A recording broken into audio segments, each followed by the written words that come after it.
خۆی گەورەتەنێ بە قوتابیانی عزیز هاتنەوە سەر شکارکردنی پرسیارێکی تر کە 2015 هاتوتەوە.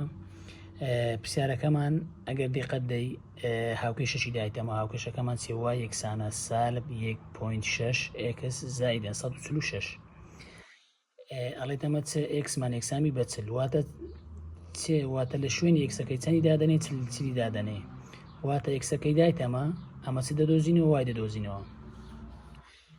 دێین سەرەتا هەنگاوەکانی شکارکردنی پرسیارەکەی لە شوێنی هەر یەکسەک چ دادەنێن چل دادەنین ڕاستەخۆ وایەکەمان لۆ دەردەچی.